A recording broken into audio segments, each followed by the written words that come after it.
जय हिंद दोस्तों। जैसा कि हम लोग पढ़ रहे थे क्लास 11 फिजिक्स चैप्टर नंबर 2 दूसरा पढ़ रहे थे और मापन तथा मात्रक मेजरमेंट तथा यूनिट हम लोग पढ़ चुके थे कुछ इसमें। अब इसमें हम लोग पढ़ना है, अगला जो टॉपिक पढ़ना है हम लोग को लंबाई का मापन। इसमें लंबाई का मापन पढ़ना है, तो थोड़ा लंबाई के मापन से पहले हम कुछ बातें समझ लेते हैं। ऐसा क्या ज़रूरत पड़ा कि हम जैसे लंबाई को मापते हैं। तो जैसे मान लीजिए हम कोई चीज़ मापते हैं, जैसे हमने कपड़ा, मैंने सोचा मैं जो कपड़े लेता हूँ तो मैं कपड़ा क्या करता हूँ, मापता हूँ किस में, मीटर में मापता हूँ। मान लीजिए कि मेरा खेत है तो हम उसको किस में मापते हैं, खेत वगैरह हो गया, खेत वगैरह को हम किस में मापते हैं, मीटर वगैरह मापते हैं। जैसे हमारा रूम हो गया तो ये हमारा जैसे कमरा हो गया, इसको हम किस रूम में मापते हैं, मीटर वगैरह मापते हैं। तो इस तरह से हम मापते हैं, मापन लंबाई का मापन मापते हैं। और इसके पहले हम बात करते हैं लंबाई का मापन में हम छोटी दूरियों के लिए बात करते हैं, उसके बाद बड़ी दूरियों के लिए बात करते हैं। छोटी दूरियों के लिए जब मापन करना होता है तो पहले हम एक फर्मी बराबर क्या होता है, 10⁻15 मीटर की कोटि वाले अणु को क्या करता है, माप सकता है। और एक एंगस्ट्रॉम क्या करता है, 10⁻10 मीटर की वस्तु को माप सकता है। और एक एक्स मात्रक होता है 10⁻13 मीटर वस्तु की माप सकता है। और एक माइक्रोन 10⁻6 मीटर। और अत्यंत सूक्ष्मदर्शी जो वस्तुएं होती हैं उनके मापन के लिए एक प्रकाश सूक्ष्मदर्शी होता है, एक प्रकाश सूक्ष्मदर्शी मापता है। एक प्रकाश सूक्ष्मदर्शी 10⁻6 मीटर वस्तु को माप सकता है। और इलेक्ट्रॉन सूक्ष्मदर्शी 10⁻10 मीटर अत्यंत सूक्ष्म दूरी वाले वस्तुओं को मापता है। तो अगर हम बात करें कि जो अत्यंत सूक्ष्म वस्तुएं होती हैं, जैसे अणु का व्यास हो गया और परमाणु का जो आकार हो गया, उसको हम स्क्रू गेज या वर्नियर कैलिपर्स के द्वारा हम उसको माप नहीं पाते हैं। तो हम इसके लिए प्रकाश सूक्ष्मदर्शी और इलेक्ट्रॉन सूक्ष्मदर्शी का उपयोग करते हैं। प्रकाश सूक्ष्मदर्शी जो है 10⁻6 मीटर कोटि वाले अणु को क्या करता है, मापता है। जबकि हमारा इलेक्ट्रॉन जो सूक्ष्मदर्शी होता है 10⁻10 मीटर वस्तु कोटि वाले अणु को माप देता है, जबकि इसको विभेदन कर देता है। और बड़ी दूरियों के लिए हम क्या यूज करते हैं, बड़ी दूरियों को मापने के लिए हम एक जिसको बोलते हैं एक खगोलीय मात्रक, एक AU बराबर क्या होता है 4.96 × 10⁻11 मीटर की वस्तु को मापता है। इतनी इसकी होती है कि एक AU बराबर इतना होता है, ठीक है। और एक प्रकाश वर्ष बराबर होता है 9.46 × 10⁻15 मीटर। एक प्रकाश वर्ष कैसे आया है, एक वर्ष में चले गई प्रकाश की दूरी जो होती है उसे एक प्रकाश वर्ष बोलते हैं। जैसे मान लीजिए एक वर्ष में प्रकाश की चाल, होती है 3 × 10⁸ होती है। एक वर्ष में 65 दिन, 365 दिन। और एक दिन में 24 घंटे, और 24 घंटे में 60 24 घंटे में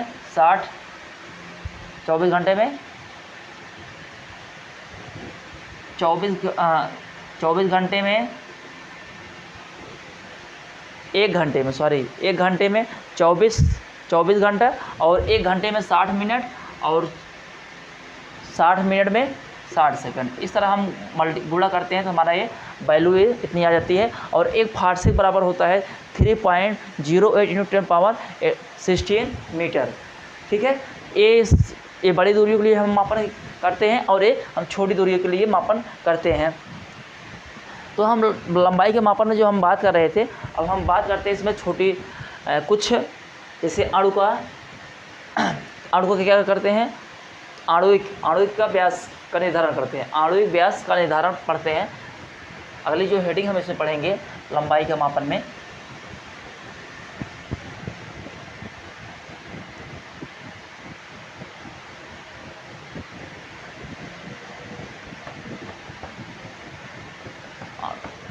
अगला जो हमारा इसमें हेडिंग है आणविक व्यास का निर्धारण, हम इसमें पढ़ेंगे। अगला हमारा टॉपिक है, अब इसमें पढ़ते हैं आणविक व्यास का निर्धारण। आणविक व्यास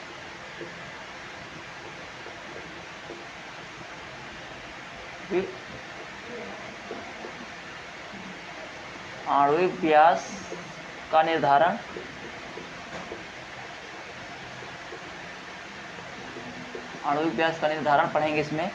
आणविक व्यास का निर्धारण, जो हमारा आणविक होता है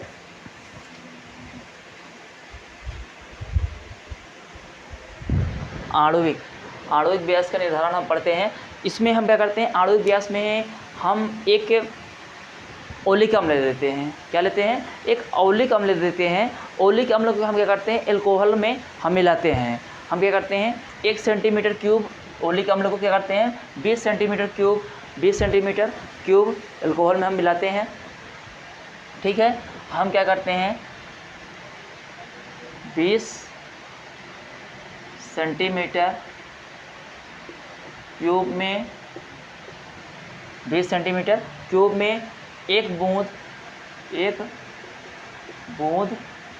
ओलिक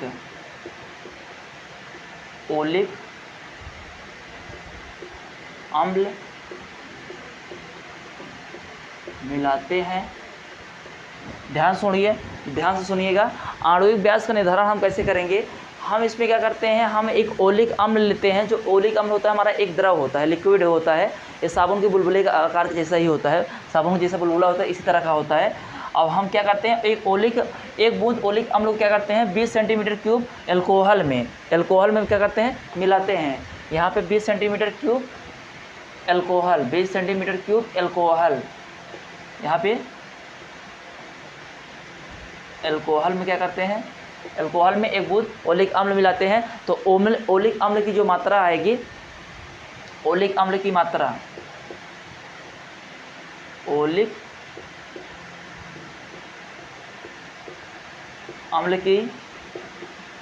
आएगी, ये आएगा 1/20। ठीक है, सेंटीमीटर 1/20 सेंटीमीटर पर सेंटीमीटर ओलिक अम्ल बटे सेंटीमीटर, ओलिक अम्ल बटे सेंटीमीटर क्यूब, इसका एल्कोहल होता है।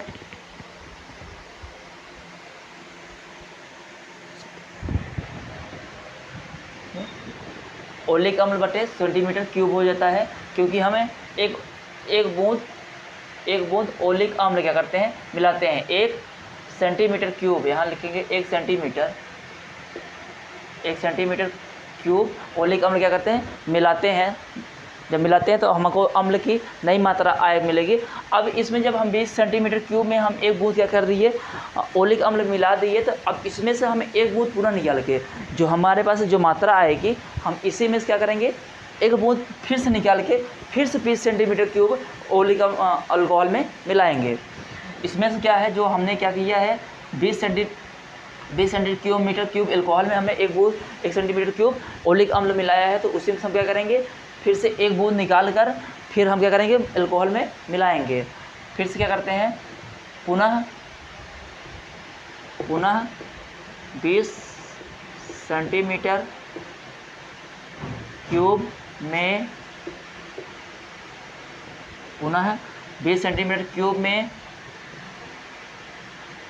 बूंद में 1 सेंटीमीटर क्यूब ओलिक अम्ल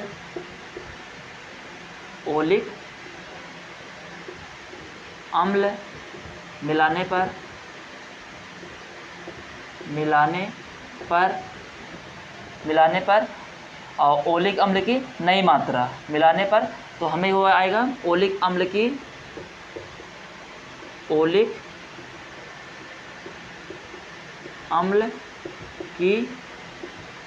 नई मात्रा मिलेगा। ये हो जाएगा कितना, 1/20 था पहले और 1/20 फिर हो जाएगा, कितना हो जाएगा, 1/20 इंटू 1/20, ये हो गया 1/400 ओलिक अम्ल बटे एल्कोहल ये सेंटीमीटर क्यूब में आएगा, सेंटीमीटर क्यूब में ओलिक अम्ल बटे एल्कोहल। ठीक है, जैसे हम क्या करते हैं, हम एक बर्तन लेते हैं। अब हम क्या करते हैं, हम एक बर्तन लेते हैं, ऐसे इस तरह से, इस आकार का हम एक कोई बर्तन लेते हैं जिसमें जल भरा होता है। इसमें मान लीजिए हम जल भरते हैं। अब इस पर हम क्या करते हैं, अब इसमें जल भरा हुआ है, इसमें क्या है, जल भरा हुआ है। तो अब इसी जल वाले में हम क्या करते हैं, हम ओलिक अम्ल क्या करते हैं, इस ओलिक अम्ल की बूंद इसी पे हम इस तरह से बूंद को डालते हैं। ठीक है, इस तरह से हम ओलिक अम्ल की बूंद डालेंगे। तो मतलब जब इस पर गिराएंगे तो इस ओलिक अम्ल क्या करेगा, इसी तरह से इसका एक परत बनेगा ओलिक जल में हम ओलिक अम्ल। तो अब यही जो हमारा ओलिक अम्ल है, अब इसे क्या करते हैं हमको गणना करना है। अब हम कहेंगे माना जो हमने क्या किया है, प्रत्येक ओलिक अम्ल हमने गिराया है, तो हम यहाँ लिखेंगे। अब आगे क्या कैसे करेंगे, माना प्रत्येक ओलिक अम्ल का आयतन V है। मान लेते हैं कि प्रत्येक ओलिक अम्ल का आयतन कितना है, V है। अब हमको क्या करना है, अब मानते हैं n बूंदों का, n बूंद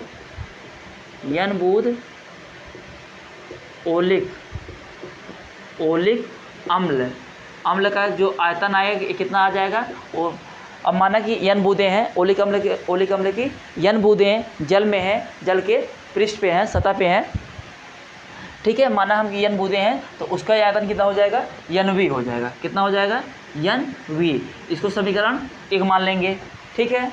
इसको हम समीकरण क्या मान लेंगे, 1 मान लेंगे।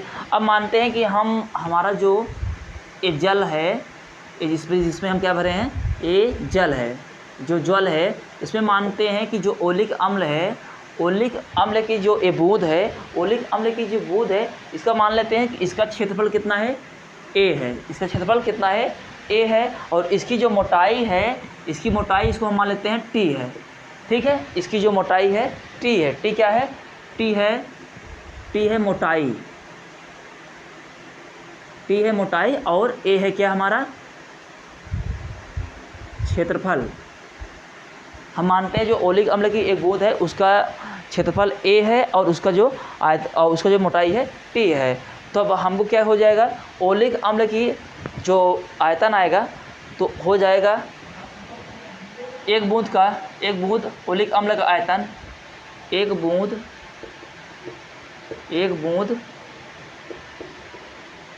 ओलिक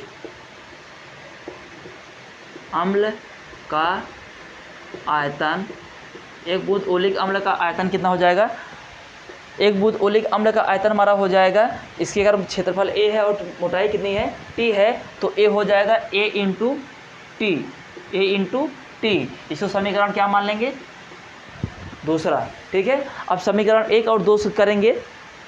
अब ध्यान सुनिएगा, अब n बूंदें हम क्या किए, ओलिक अम्ल लिए हैं, तो अब ओलिक अम्ल की जो n बूंदें थी इसका क्षेत्रफल NV हो जाएगा। और कितना था, 1/400, तो ये कितना हो जाएगा, इंटू 1/400 भी इसमें होगा, ठीक है। इस तरह n बूंदों को ओलिक अम्ल की जो मात्रा आएगी इस तरह से आ जाएगी। आयतन यह था तो n बूंदों का जो ओलिक मात्रा आएगा 1/400 आ जाएगा। तो समीकरण 1 और 2 से हम मान लेते हैं, समीकरण 1 और 2 से करते हैं। अब करते हैं समीकरण 1 और 2 से, समीकरण 1 व 2 से, समीकरण 1 व 2 से। अब समीकरण 1 व 2 से करेंगे तो A into T equal to NV/400, ठीक है। अब T हमको निकालना है, मोटाई निकालनी है इसकी, तो T इक्वल टू लिखेंगे, क्या लिखेंगे, NV/400 इंटू A आ जाएगा आपका फार्मूला। इससे जो T होता है हमारा, T होता है मोटाई, T होता है मोटाई, यही होता है आणविक व्यास। यही क्या होता है, आणविक व्यास। इस तरह हम क्या करते हैं, इस फार्मूले से हम क्या करते हैं, आणविक व्यास की तो निर्धारण करते हैं। आणविक व्यास का क्या करते हैं हम, इस तरह से इस फार्मूले से हम निकालते हैं, ठीक है। तो एक बार फिर समझ लीजिएगा, थोड़ा समझ में कम आया होगा। हम मानते हैं कि हम वो आणविक व्यास का निर्धारण करना है, तो हम इसके लिए पहले क्या करते हैं, एक क्या लेते हैं, ओलिक अम्ल लेते हैं। ओलिक अम्ल एक हमारा द्रव होता है जो साबुन के बुलबुले आकार का होता है। अब हम ओलिक अम्ल को क्या करते हैं, 1 सेंटीमीटर क्यूब एल्कोहल में मिलाते हैं। हम क्या करते हैं, 20 सेंटीमीटर क्यूब एल्कोहल हम लेते हैं, 20 सेंटीमीटर क्यूब क्या लेंगे, एल्कोहल लेंगे। और इसी एल्कोहल में हम क्या करेंगे, 1 सेंटीमीटर क्यूब ओलिक अम्ल मिलाएंगे। तब उसमें हम क्या करेंगे, ओलिक अम्ल की जो हमको मात्रा मिलेगी 20 1/20 ओलिक अम्ल बटे एल्कोहल, ठीक है, इस तरह हमको मिल जाएगा। इसके बाद फिर पुनः हम क्या करते हैं, फिर पुनः जो हमने मात्रा हमको मिला था, जो हमको ओलिक अम्ल की जो मात्रा मिली थी, अब इसी में से हम क्या करेंगे, एक बूंद फिर से निकाल के हम फिर से 20 सेंटीमीटर क्यूब में हम क्या करेंगे, एक सेंटीमीटर को क्यूब ओलिक अम्ल मिलाएंगे फिर से। तो हम क्या करेंगे, ओलिक अम्ल की नई मात्रा मिलेगी 1/400 सेंटीमीटर क्यूब ओलिक अम्ल बटे एल्कोहल, ठीक है। अब हम मान लेते हैं प्रत्येक ओलिक अम्ल का आयतन कितना है, V है, प्रत्येक ओलिक अम्ल का आयतन V है। अब मानते हैं कि जो ओलिक अम्ल की जो बूंदें हैं वो कितनी हैं, N बार हैं। तो मानते हैं इसमें जो हमने जल लिया था इस पर क्या किया, ओलिक अम्ल डाला है, तो इस तरह से उसकी N बूंदें हैं। तो हम क्या करते हैं, N बूंदों का ओलिक अम्ल का जो आयतन है NV × 400। ये 400 कहाँ से आ गया, क्योंकि ये क्या हो गया है, इसकी मात्रा है, किसकी, ओलिक अम्ल की मात्रा है। तो ये हमारा NV/400 हो जाएगा, ठीक है, जो हमने अभी निकाला था। तो अब हम मानते हैं एक बूंद ओलिक अम्ल का आयतन कितना है। हम मानते हैं एक बूंद ओलिक अम्ल का आयतन हमको निकालना है। तो एक हम मान लेते हैं कि जो एक बूंद ओलिक अम्ल है, इसका क्षेत्रफल कितना है, A है, और इसकी जो मोटाई है वो T है, उसकी मोटाई T है और इसका क्षेत्रफल A है। तो हम एक बूंद ओलिक अम्ल का जो आयतन निकालेंगे A × T हो जाएगा। हम जानते हैं आयतन बराबर क्षेत्रफल गुणे मोटाई। तो समीकरण इसको 1 और 2 से सॉल्व करेंगे तो A × T और T जो निकालते हैं यही हमारा क्या होता है, ओलिक अम्ल का मात्रक होगा। अब अगला हेडिंग, तो इसी से हम क्या करते हैं, इसी फार्मूले से हम आणविक व्यास का निर्धारण कर लेते हैं। अब इसके बाद हम बात करते हैं लंबन विधि। अब हम पढ़ने चल रहे हैं लंबन विधि, जो बहुत काम का है, बहुत इम्पॉर्टेंट टॉपिक है, उस पर न्यूमेरिकल वगैरह भी है।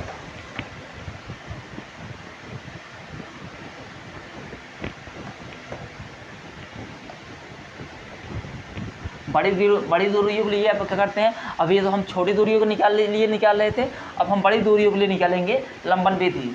लंबन विधि क्या हम यूज करते हैं बड़ी दूरियों के लिए, ठीक है। अब हम किसका यूज करेंगे, बड़ी दूरियों के लिए लंबन विधि का यूज करते हैं बड़ी दूरियों के लिए लंबाई के मापन में।